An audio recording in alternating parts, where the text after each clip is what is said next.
Valentine's Day na bukas, tamang-tama, Sabado. Walang pasok sa opisina. Ako naman, Biyernes pa lang, nandito lang sa bahay, naka-leave on Friday the 13th. San kaya ako i-date ni Paul bukas? Oh, baka si Paul na tong nag-message. Baka sasabihin na pauwi na siya.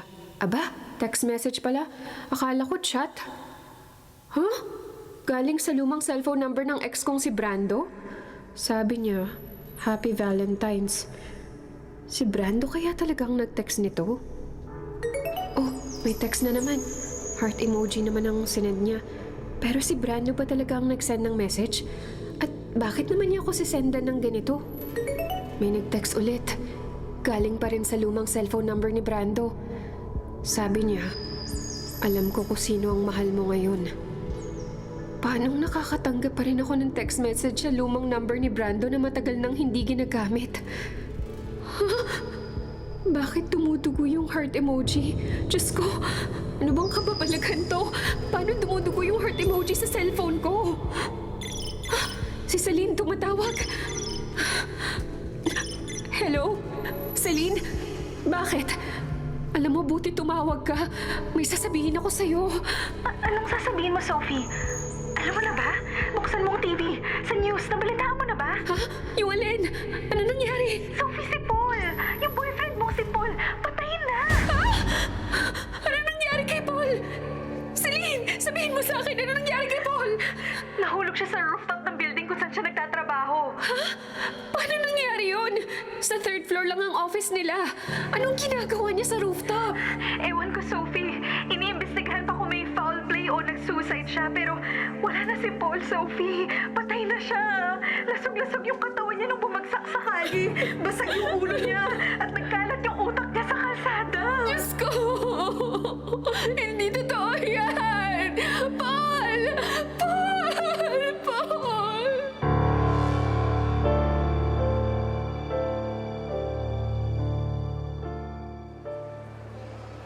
Kabisado na dito sa flower shop kung anong bibilhin mong bulaklak, Sophie. Aba, lagi ka ba namang namamatayan ng boyfriend? Dadami talagang dadalawin mo sa sementeryo niyan. Ewan ko ba? Nakakatrauma ng magmahal. Lahat na lang ng nagiging boyfriend ko namamatay. Pakiramdam ko, isinumpa ba ako kaya inaagaw ng kamatayan ng mga lalaki nagmamahal sa akin?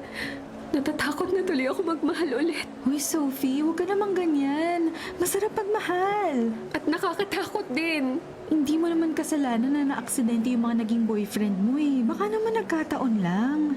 Sa tingin mo ba talaga, nagkataon lang yung nangyari sa una kong boyfriend na si Brando?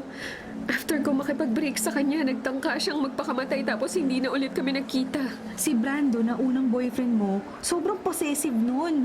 Pero hindi naman siya namatay, di ba? Lumipat lang yata sa ibang lugar para makamove on. Pero yung dalawang lalaki na minahal mo pagkatapos niya, ayun. Si Paul nahulog sa building at si Nico naman na-aksidente sa motor. Kaya nga pakiramdam ko, malas ako na maging girlfriend ng kahit na sinong lalaki. Hello, hindi mo kasalanan yun. Hindi mo naman ginusto na maaksidente sila, di ba? Kahit na sobrang nakakatakot yung pagkamatay ni Nico. Humiwala yung ulo niya sa katawan niya at gumulong sa malayo. Pero 1 year ago na nung naaksidente at namatay si Nico. Palayain mo ng sarili mo, Sophie. Gusto ko nga sana eh, kaso naman, Bakit? Anong problema, Sophie? Anong tinitingnan mo sa labas ng flower shop? Wala. Nakita mo ba yung lalaking nakamotor at naka-helmet? Hindi ko sigurado pero parang dito siya nakatingin. Naka-helmet naman pala. Paano mo nasabing dito siya nakatingin, Aber? Basta, malakas lang yung kutob ko na dito siya nakatingin.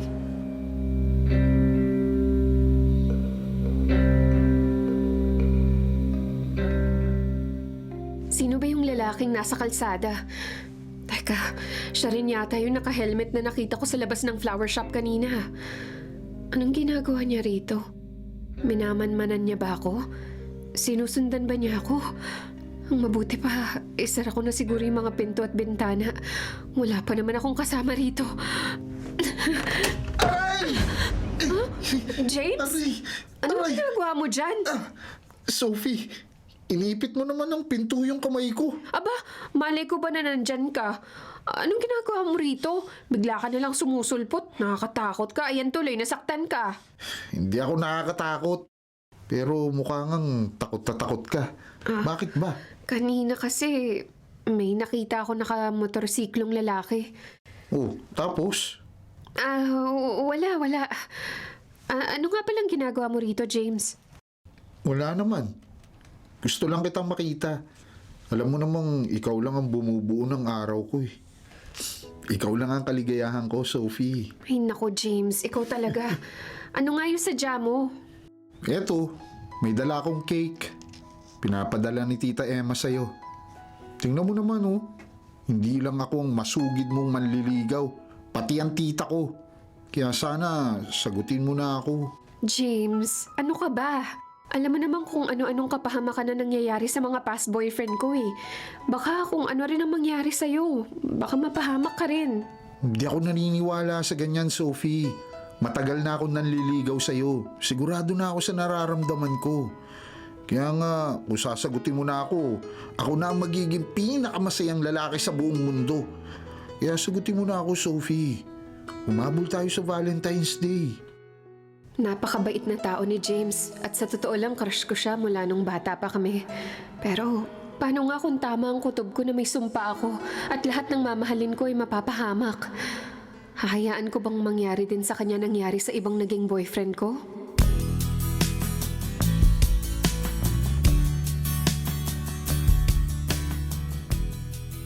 Apo, tingnan mo itong pagkain na ibinigay ni James. Ang dami!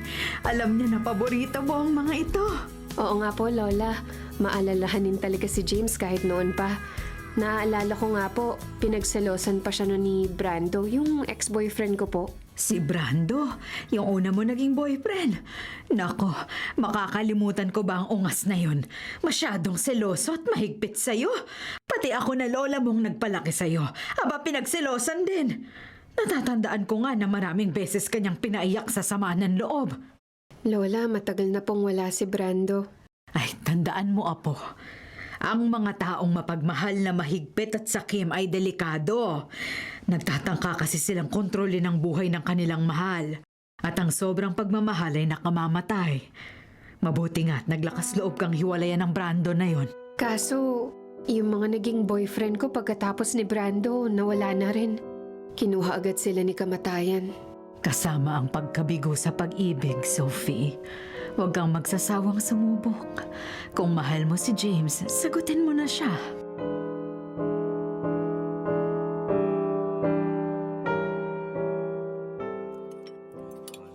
Hoy, Sophie! Feb 13 na ngayon, wala ka pa rin bang jowa?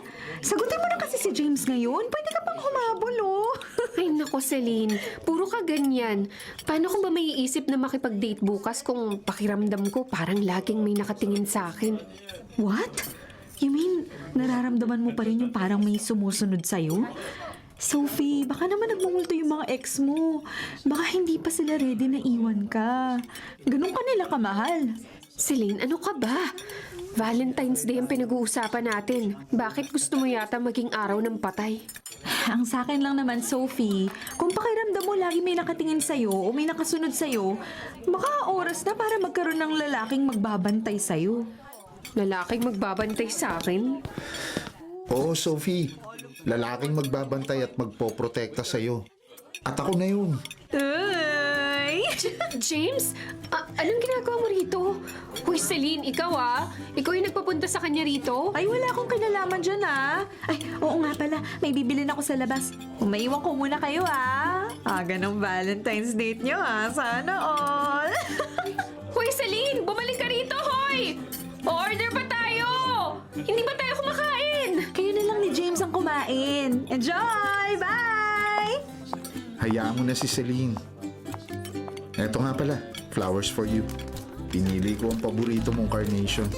Nag-abala ka pa, pero salamat. Gusto ko talaga ang bulaklak na carnation. Umorder na tayo. Teka, tawagin ko ang waiter. O sige. Ay! Oh my God! Ano yun? May sumabog sa labas nitong restaurant. Umalis na tayo rito, James. Umalis na tayo!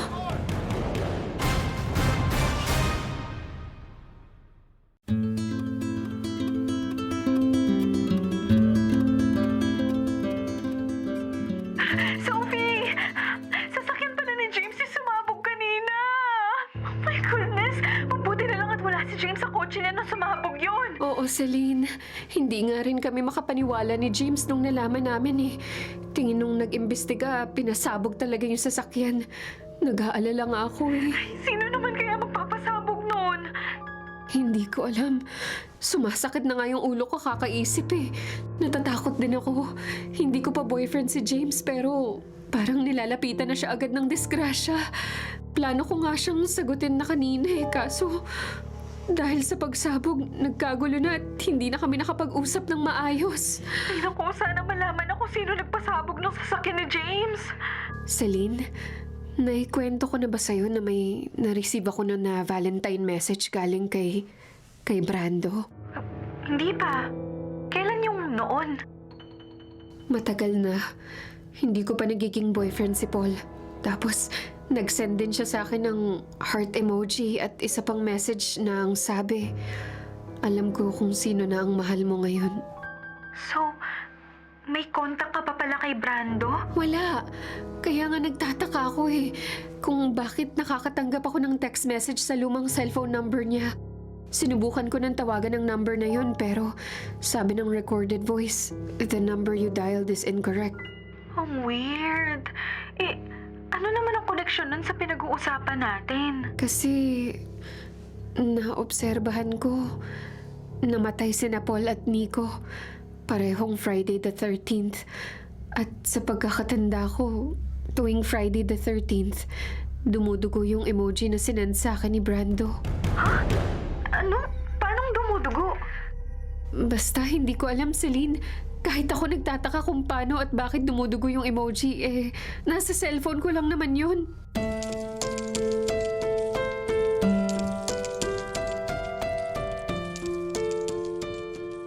Siguro nga, kailangan ko ng pakinggan ng puso ko. Bagong pag-ibig lang siguro ang makapagpapatahimik sa akin. Sa tingin ko, deserve ko rin namang maging masaya eh. Sophie, Oh. naririnig mo ba ako? Nakatulala ka na lang dyan kasi. Hindi mo ba nagustuhan tong mga sorpresa ko sa'yo? Ano ka ba? Siyempre natuwa ako. Pero hindi mo kailangan magbigay ng ganito kagandang mga bulaklak at may pera pa. Hindi mo rin ako kailangan bigyan ng tsokolate. Valentine's Day ngayon, Sophie. Yan lang ang naisip kong paraan para mapasaya ka ngayon. Kailan mo ba ako sasagutin? Alam mo, hindi mo ko kailangan bigyan ng mga ganito dahil kahit wala naman yung mga ganito, gusto pa rin kita eh. At sasagutin ko pa rin ng oo ang pag-ibig mo. Ano? Ang ibig mo sabihin? Oo, James. Oo. Subukan nating dalawa.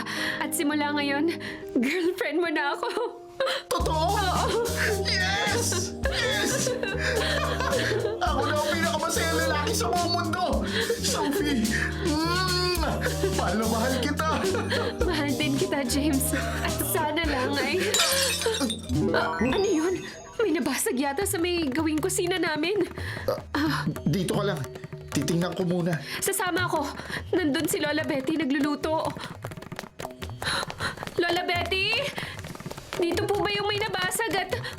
Oh, Diyos ko, yung bintana natin. Bakit parang may bumato? Hindi ko nga alam kung ano nangyari, Apoy.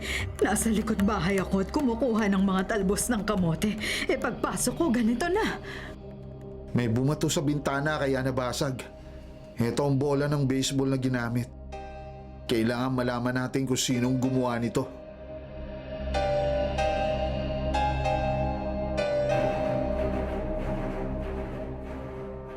Sophie, mas mabuti kung sabihin mo na rin kay Tito Darwin yung tungkol doon sa stalker na sinasabi mo. Malay mo, may kinalaman pala yun sa pambabato ng bahay niyo, di ba? Police detective si Tito Darwin kaya matutulungan niya tayo sa mga ganitong kaguluhan. Tama si Celine, Sophie. Sabihin mo sa akin ang iniisip mo para mas mabilis nating masolusyonan ang nangyari. Sir, nasabi na po sa inyo lahat ni James sa mga nangyari.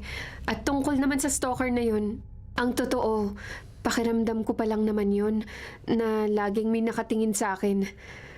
Kahit noong hindi pa na-aksidente ang mga naging boyfriend ko, pakiramdam ko laging may nagmamanman sa akin. Nakakatakot. Naiintindihan kita, Sophie. Pero mas makakabuti kung sasabihin mo sa akin ang detalye niyan. Ipinapangako ko na gagawin ko ang lahat para matulungan ka. Sige po, sir. Ganito po kasi mga nangyari. Nagsimula yun noon pa. Pero lalong lumaki ang takot ko mula nung mapansin ko ang lalaking nakamotorsiklo na laging nakamasid sa akin sa malayo.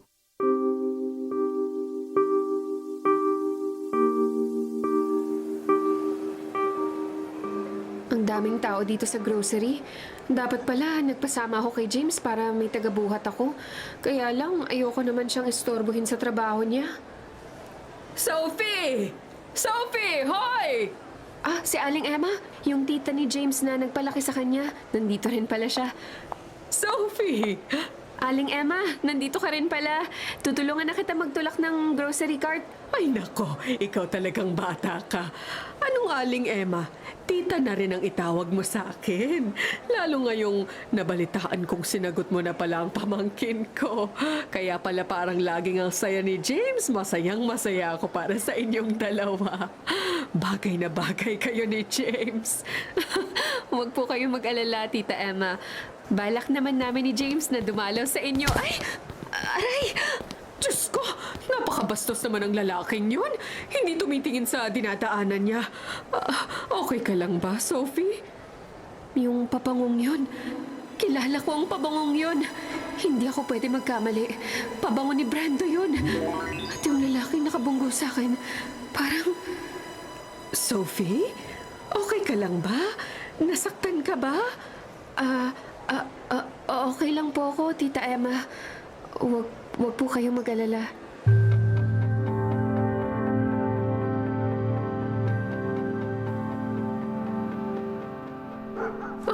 Bakit kaya maingay yung mga aso? Uso pa naman ngayon ng mga nakawan. Sa bagay, ano ba naman ang nanakawin nila dito sa bahay ko? May tumatawag sa landline. Sino naman kaya yun? Si James kaya? Pero ang sabi niya, uumagahin na siya ng uwi. Teka nga at masagot na muna. Iiwanan ko muna tong binibake kong cookies. Ibibigay ko to kay Sophie bukas pag nagpunta siya rito sa bahay. Hello? Sino ito? James, ikaw ba ito? Hello? Hello? Aba, hindi na nga sumagot Binabaan pa ako ng telepono. Bahala na nga siya. Makabalik na nga sa kusina para maituloy ko na ang pagbibake. Diyos ko, may tao yata sa labas at gustong pumasok dito sa loob. Sino yan? Diyos ko, sinira niya ang pintuan. Nakita kong may lalaki na kaiting na pumasok. Ang mabuti pa, tawagan ko na si James para humingi ng tulong. Tatawagan ko na si James para... Bitiwan mo ako! Sino ka? Ano kailangan mo sa akin? Bitiwan mo ako! Huwag mo ipalupot sa leg ko yan! Huwag! Huwag! Papatayin kita, matanda ka. Ang marting yung hawak ko tatapos sa buhay mo. Dudurungin ko ang bungo mo para hindi ka na makalapit pa kay Sophie.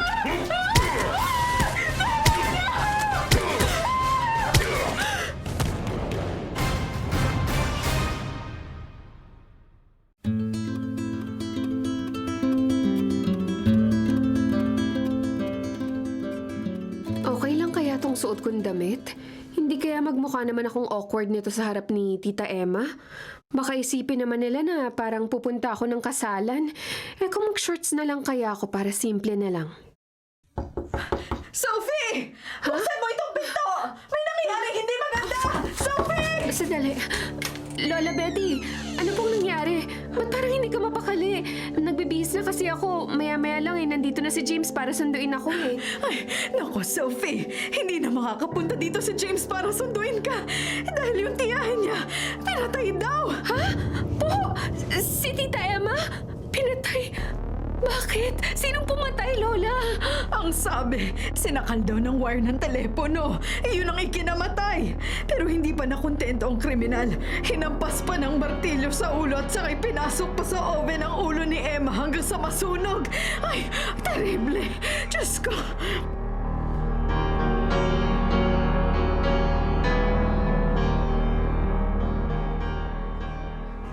James, naku, pasensya ka na.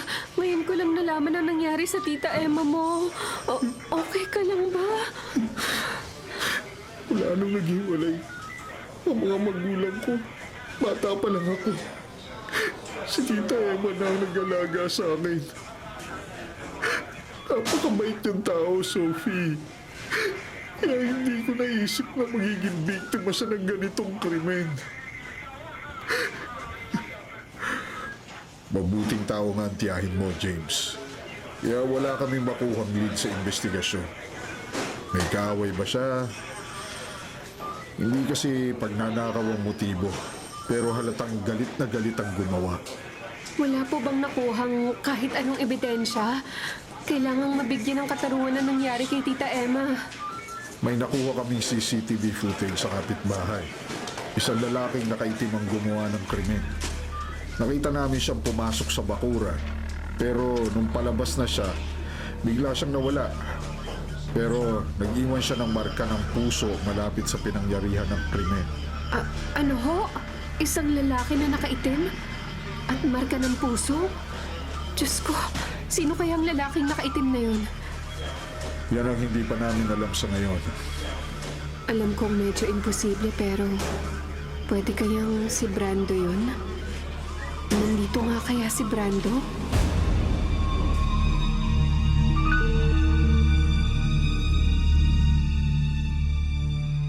Hoy, Sophie, ano bang nangyayari sa'yo? Bakit lagi ka na lang nakatulala? Dapat pala hindi ko na ipinakita sa'yo yung hugis puso na iniwan na marka ng killer eh. Naisip ko lang kasi na puso pa ang ginawa niyang simbolo. Pero siya mismo, walang puso.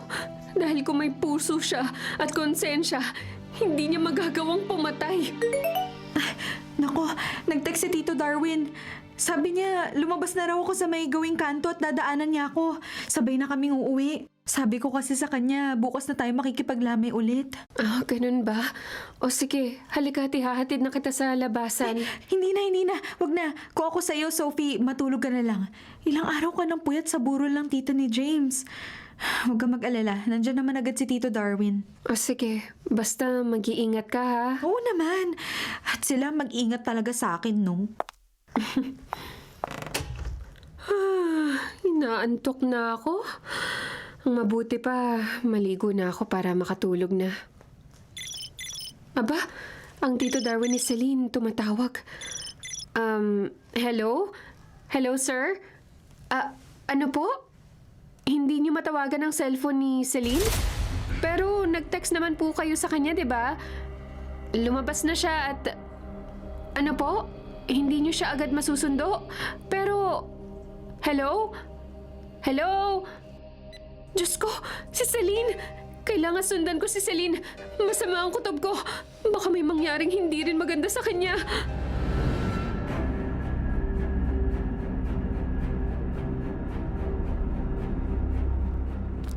My gosh! Bakit naman ganito tong street ni na Sophie? Walang ilaw yung mga poste. Dati naman napakaliwanag sa iskinitang to. Kung alam ko lang na madilim dito, sana nagpasama na rin ako kay Sophie. Wala pa namang mga bahay dito. Sa bagay, malapit naman na ako sa kanto. I'm sure nandun na sa kanto si Tito Darwin. Ay, ayun, may kumakaway na sa akin. Si Tito Darwin na siguro yun. Ayan, naglalakad na rin siya pasalubong sa akin. Teka, bakit bigla siyang nawala? Ha? Nandiyan na ulit siya? Tumatakbo siya papunta sa akin at parang may hawak siyang kutsilyo! Hindi siya si Tito Darwin! Hindi siya si Tito Darwin! Sakala! Tulong! Sino ka? Bakit mo ako? Tulong! Celine! Celine! Diyos ko! Sino yung lalaki tumatakbo pa niyo? Si Celine! Bumagsak siya sa kalsada! Celine! Nandito na ako, Celine! Celine! Diyos ko! Anong ginawa niya sa'yo? Napakadaming dugo!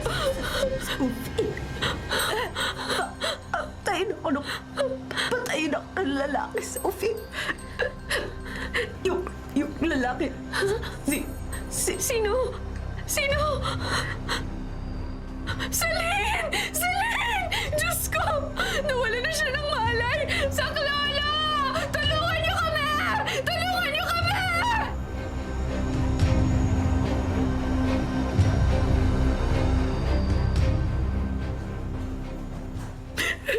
Kung alam ko lang na mangyayari ito, sinama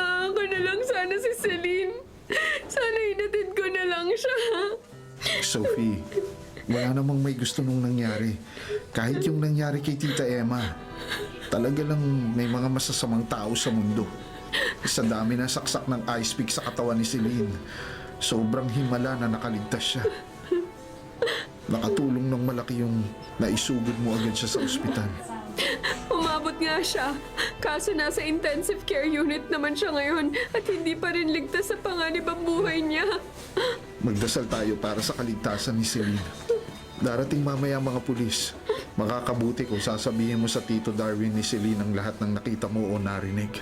Oo, yun na lang ang magagawa ko para kay Celine at sa pamilya niya. Sandali lang, James, ha. Tumatawag si Lola Betty. Tinuruan ko kasi siyang i-dial ang number ko kapag may kailangan siya sa akin, eh. Sige.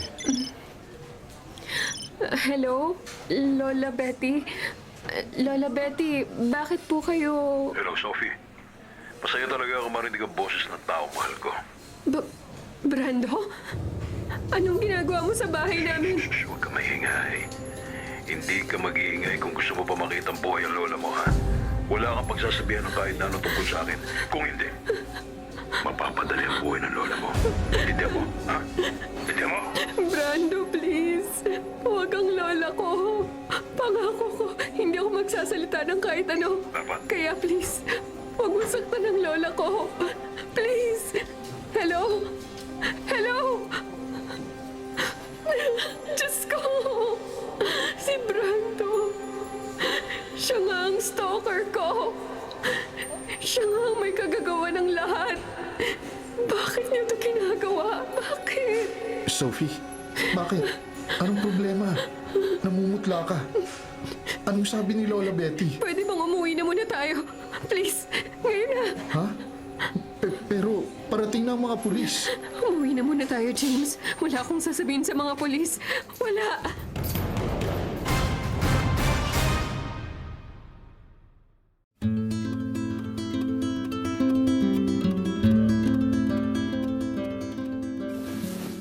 Lola Betty! Diyos ko! Salamat naman at ligtas kayo. Ay, aba, Sophie, napapaano ka ba? Bakit humahangos ka? May problema ba? Tingnan mo nga at halos hindi ako makahinga sa higpit ng yakap mo sa akin. Wala naman po, Lola. Namiss lang kita. Ayos lang naman ako. Katanghaling tapat nga nakatulog ako eh. Baka dahil puyat nga ako sa pag-aalala sa kaibigan mong si Celine. Ang dami ng masamang tao ngayon. Kaya lagi kang mag-iingat ha, Sophie. Sino nga pala yung kasama mo pag-uwi? Si James po. Hindi ko na siya pinababa ng sasakyan para makapagpahinga na rin siya. Lola, isara niyo po lagi yung mga pinto at bintana ng bahay, ah. Oo naman. Sa dami ng mga masasamang loob na basta na lang pumapasok sa mga bahay eh. Kailangang maingat tayo. O siya, umidlip ka muna. Sige po, Lola. Pupunta muna ako sa kwarto. Kung nakasara ang lahat ng pinto nitong bahay at walang senyales na pinasok ito ng kusino, paano nakapasok si Brando at nakuha sa kwarto ang cellphone ng lola ko?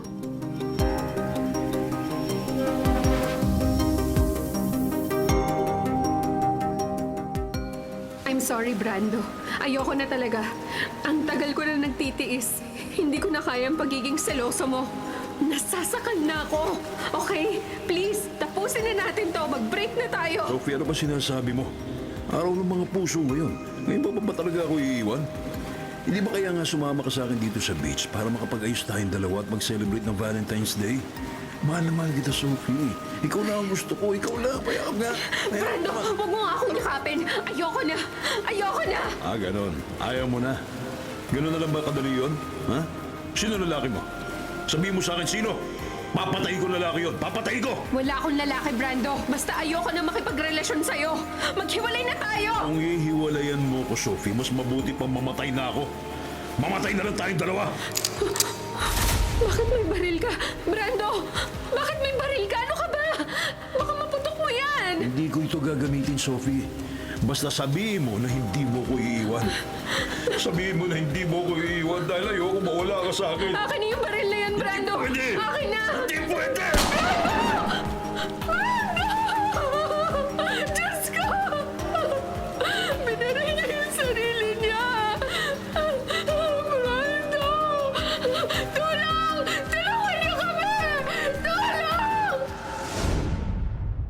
Nakaligtas naman si Brando sa pagkakabaril niya sa sarili. At nawala na lang siya dito sa lugar namin pagkatapos. Hindi ko na siya nakita mula noon. May bumubusina sa labas. Sino yun? Sisilipin ko sa bintana. Diyos ko! Yung lalaking nakamotor! Yung lalaking nakaitim na yun! Si Brando yun! Alam kong siya yun!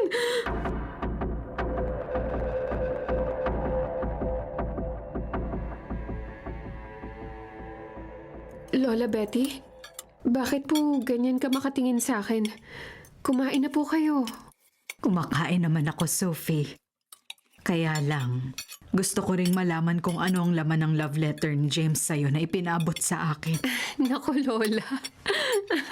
Wala lang po ito. Ang sabi ni James, dadaanan daw niya ako mamayang gabi. Niyayaya niya akong mag-date. Hindi pa kasi kami nakakapag-date mula nung maging kami.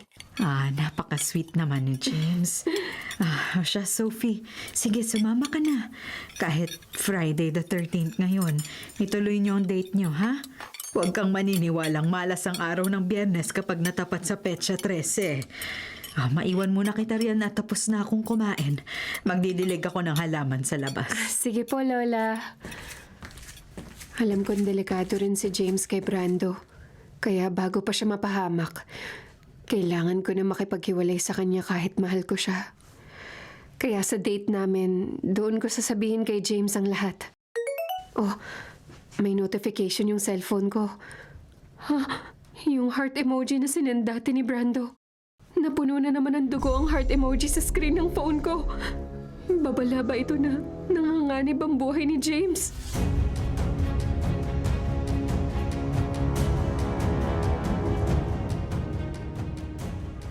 Hindi sumasagot si Sophie Baka nagre-ready na siya sa date namin. Ang mabuti pa, pumunta na lang ako sa kanila para sunduin siya. Magchat-chat na lang ako na papunta na ako. Isasara ko na itong mga pinto. Tapos, pupunta na ako sa garahe para kunin ang sasakyan ko. Teka, pero bago yan, sisiguruhin kong dala ko ang pinagawa kong bouquet of flowers para kay Sophie.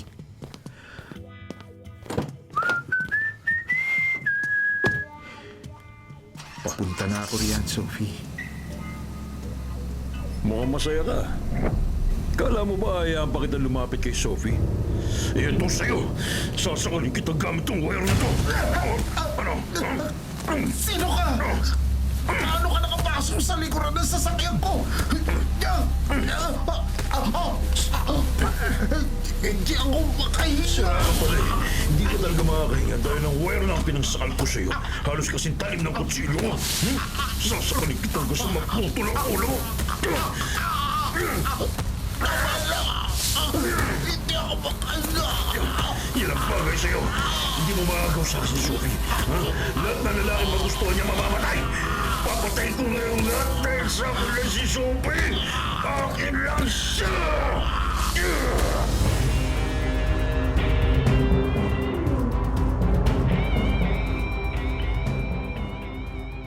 Ano ba naman si James? Kung kailan handang-handa na ako sa date namin kagabi, saka naman siya nag-text na hindi na kami matutuloy. At yun mas nakakainis. Nag-practice pa ako ng sasabihin para makipag-break na sa kanya. Pagpunta niya rito, ipaliliwanag ko sa kanya kung bakit ako makikipag-break. Sophie! Halika! May nag-iwan ng regalo sa'yo doon sa gate! Halika rito! Tingnan mo! Daming kahon at may ribbon pa! Sige po, Lola. Papunta na ako dyan.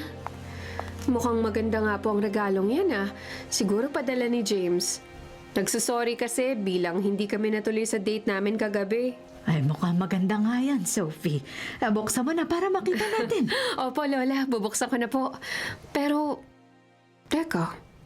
Ano ba tong mga kumakatas na to? Dugo! Ang daming dugo! At may buhok ng tao sa gilid ng kahon! Ay, Diyos ko! Diyos ko! Sophie, tingnan mo! Bumagsak sa sahig ang kahon at lumabas ang laman nun! Ay, Diyos ko! Pugod na ulo ng tao! Sayang! Yung ulo! Pagod na ulo ni James! Sino ang walang pusong gumawa na to, Sophie? Tumawag ka ng polis!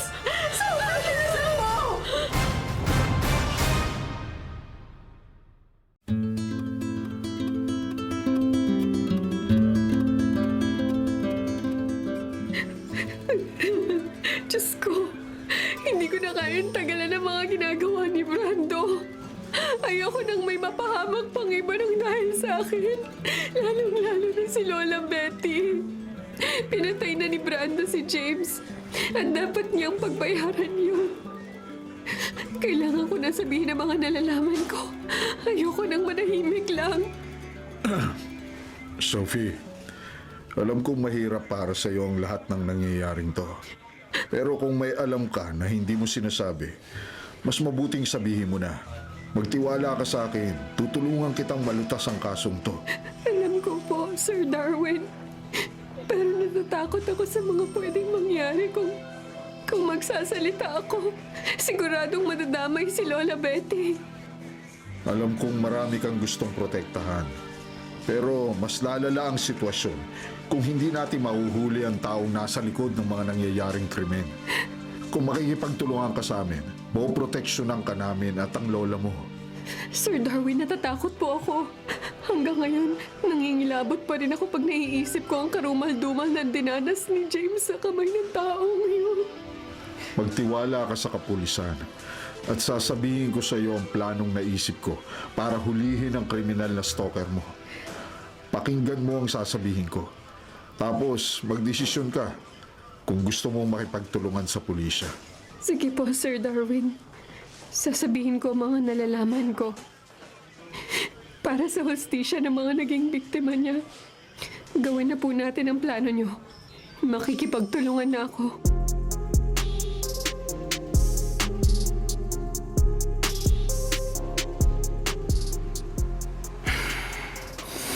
Matagal na magkausap sina Sophie at ang pulis na yun, ha? Di ko gusto yung mga tingin niya kay Sophie. At inihatid pa talaga niya sa bahay. Ano kaya pinag-uusapan nila? Kailangan makalapit ako sa kanila. Magpahinga ka na, Sophie. Mag-isa ka lang ngayon dyan sa bahay nyo. Ilak mo ang pinto at huwag kang magpapapasok ng kung sino-sino. Opo, sir. Salamat po. Gagawin ko lahat ng sinabi niyo. Salamat sa paghatid sa akin dito sa bahay, ha. At ingat po sa pagbalik sa presinto. Sige, pumasok ka na at aalis na ako. Mabuti na mataalis na yung pulis na yan. Sige, bumalik ka na sa presinto at may sorpresa ako sa iyo. Sa gagawin ko, hindi mo na makikita o makakausap pa si Sophie. Dahil sa oras na bumalik ka sa presinto, boom! Sabog kayo lahat. Magkakagutay-gutay ang mga katawan nyo.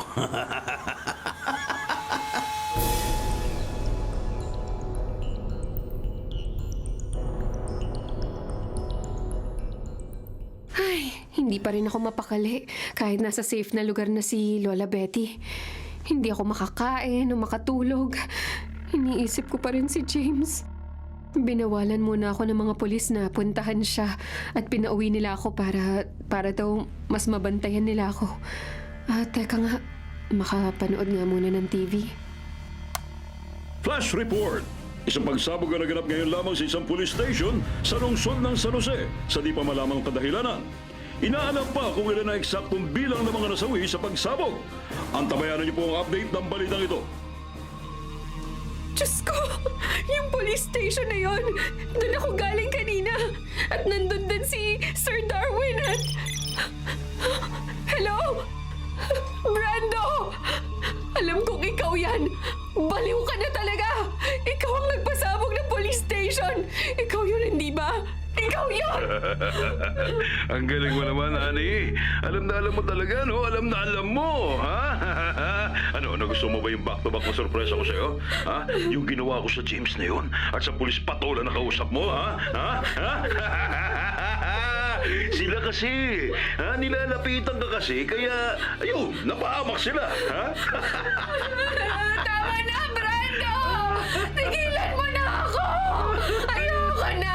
Ayoko na! Umalis ka na sa buhay ko! Umalis sa buhay mo, ha? Ngayon pa ba na makakasama at masusulo na kita, Sophie? Ha, honey? Ngayon pa ba? Lumingo ka! Lumingo sa likod mo! Lingon! Ano sabi mo? Diyos ko! Brando! Anong ginagawa mo rito? Paano ka nakapasok? Ako nga, Sophie. Lahat kaya kong pasukin. Puso mo na lang ang hindi ko napapasok. Pero hindi pa naman uli ang lahat eh. Valentine's pa rin naman. Kaya ito na ako. Hindi na kita hayaan lumayo. Ha?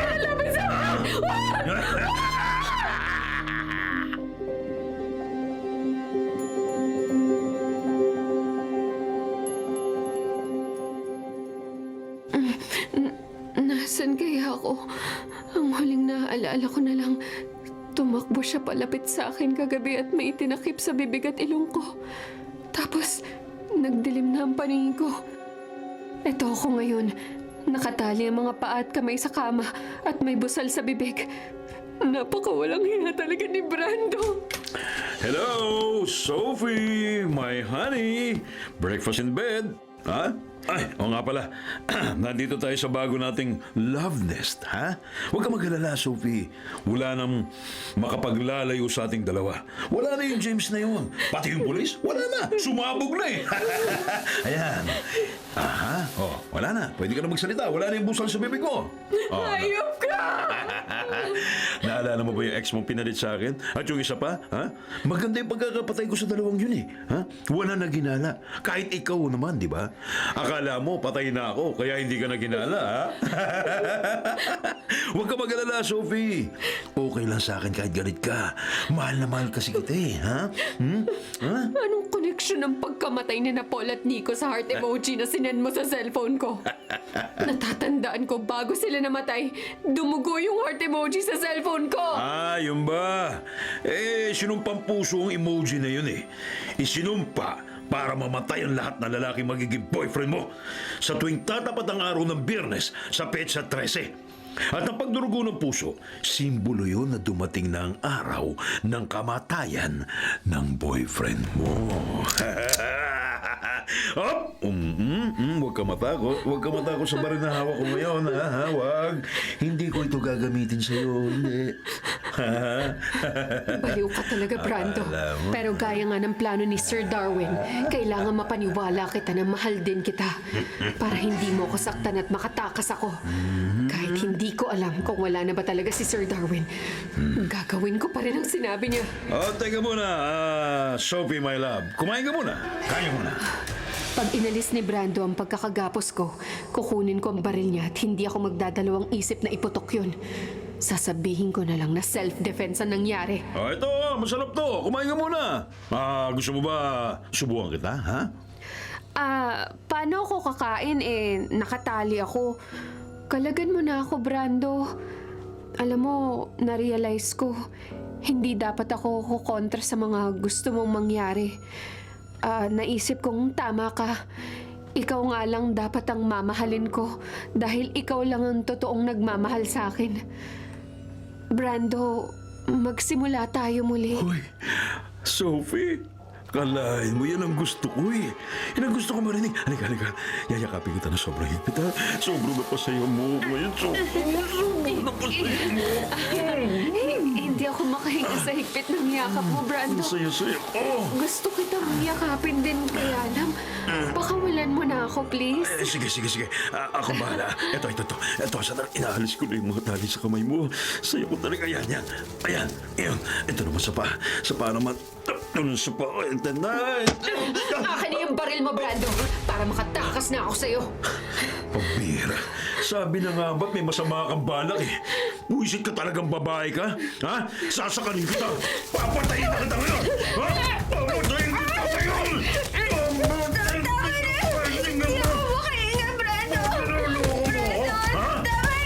Hindi ka na makakahinga. Ano? Ha? Itaas mo na kamay mo! Sumuko ka na! Ano sumuko? Tutuloy na ang kapatayin!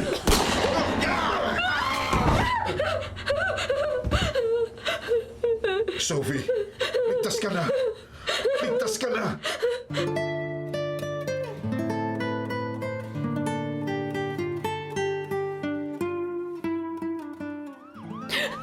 Sir Darwin, salamat naman at ligtas ka. Nadetect namin ang balak ni Brando. Pero hindi pa rin namin napigilan ang pagsabog. Kaya pinalabas na lang namin na maraming namatay at nasugatan para sa plano. Nailigtas niyo pa rin ako. Salamat. Sumakay ka na sa ambulansyang to. Dadalhin ka nila kung nasaan ang Lola Betty mo. Kasama niya ngayon si Celine. Si Brando, wala na siya. Dadalhin na sa morgue ang katawan niya. Sana matahimik na si Brando. Sige, Sophie. Aalis na ako. Sige po, Sir Darwin.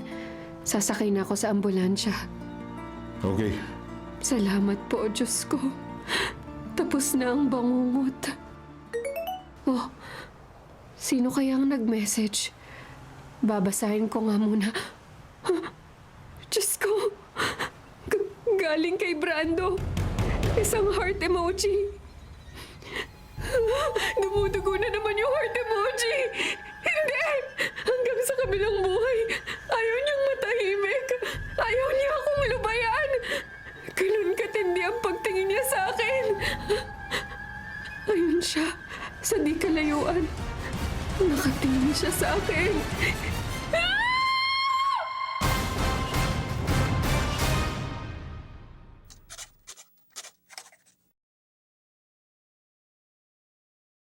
Mga kapatid, ito po ang inyong kapatid na si Lord De Vera. Nagsasabing, sana dito na tayo sa totoo.